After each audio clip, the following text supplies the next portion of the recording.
அதையும் சொல்லிட்டு போனாதான் சரியாகும். எங்க ஊர்லயும் இப்படி ஏழைகளாக இருந்தவங்க எல்லாம் படிச்சு மேல வந்து நடுத்தர வர்க்கத்துக்கு வந்து அதையும் தாண்டி ஓரளவு மேட்டுக்குடியாவே ஆயாச்சு. குறைந்தபட்சம் 2 கார்களாவது இருக்கக்கூடிய வீடுகள் நிறைய ஆயிடுச்சு. நாங்க பண்ண ஒரு பெரிய தப்பு இருக்கு. எங்க அம்மா அப்பா தடம் புரளாத இடங்கள்ல நாங்க தடம் புரண்டுட்டோம். குழந்தைகளுக்கு அன்பு நினைச்சிட்டு செல்லம் கொடுக்க ஆரம்பிச்சிட்டோம். நீங்களும் அதே தான் பண்ணிட்டு இருப்பீங்க. Unfortunately love is different from pampering. நமக்கு அடையாளம் தெரியலங்கிறது மட்டும்தான் சத்தியம். அன்பு கண்டிக்கும். அன்பு கண்ணு பார்த்து தப்புன்னு சொல்லும். அன்புக்கு கசப்பு தெரியாது, காழ்ப்பு தெரியாது. அன்பு அரவணைக்கும். அன்பு குளிர்காய அனுமதிக்கும். அன்பு சுடும். அன்பு இதமாக இருக்கும். செல்லத்துக்கு இது எதுவுமே தெரியாது. செல்லம் பயப்படும். செல்லம் கோழைத்தனமானது. குழந்தைக்கு வேணுமோ வேண்டாமோ கொடுத்துக்கிட்டே இருக்கும். கேட்காததெல்லாம் கொடுக்கும். லஞ்சமாக கொடுக்கும். லஞ்சமாக கொடுக்கறதெல்லாம் அன்புன்னு ஒரு பேரும் பண்ணும். குழந்தை ஒரு தடவை சீரினா ஆடி போயிடும் இந்த செல்லம். எனக்கு தெரிந்த எத்தனையோ பெற்றோர்கள் குழந்தைங்களை கடுமையா திட்டுறதுக்கு பயப்படுறாங்க. நாம ஏதாவது சொல்லி குழந்தைங்க ஏதாவது பண்ணிடுச்சுன்னா நான் மறுபடியும் கூப்பிட்டு கேட்பேன், அது என்னங்க நீங்க ஏதாவது சொல்றது, குழந்தைங்க ஏதாவது பண்றது? ஏன் அந்த குழந்தையுடைய அறையில் இருக்கக்கூடிய டவர் போல்ட்டை கூட கழட்டி வச்சு அப்பா அம்மா இருக்காங்க. அது ஏதாவது பண்ணிடுச்சுன்னா என்ன பண்றது? எங்க அப்பா அம்மாக்கு எந்த அந்த பயம் வந்ததே கிடையாது. என் தாத்தா பாட்டிக்கு சுத்தமா அந்த பயமே கிடையாது. கண்ணம் பழுக்கிற மாதிரி ஓங்கி ஒன்று வைப்பாங்க. ஆனா அடுத்த நிமிஷம் அவங்களே தான் கோவிலுக்கும் கூட்டிட்டு போவாங்க. அந்த அடியில திருத்தணுங்கிற எண்ணம் தான் இருந்திருக்கே தவிர தாக்கணுங்கிறதே கிடையாது.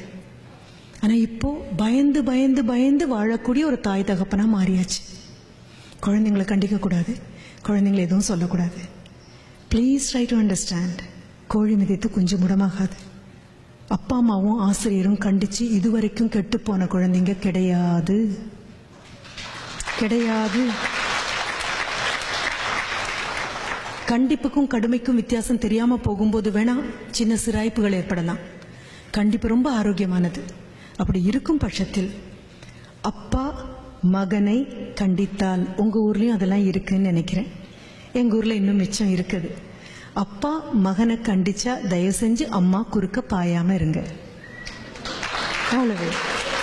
என்ன என் மகனை எதுக்கு திட்டுறீங்கன்னு கேட்காதீங்க.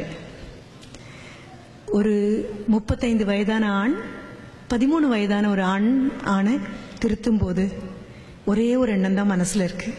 அந்த வழியில பூரா குழி இருக்கு, பள்ளம் இருக்கு, மேடு இருக்கு, தடுக்கும், ஜாகிரதை. அதுதான். அப்படி ஓடி வந்து அம்மா அப்பா என்ன திட்டுறாரு அப்படின்னா நானே திட்டணும்னு நினைச்சேன், உங்க அப்பாவா திட்டுறாரு வாங்கிக்கோ அப்படின்னு சொல்லுங்க.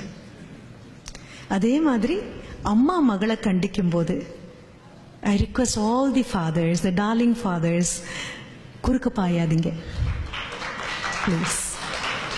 நான் சொல்றது ரொம்ப ஆன்டிக்வேட்டடா புராதனமான வழக்கில் இருந்து ஒழிந்து போன ஒரு விஷயமா தோணினா கூட உண்மை அதுதான்.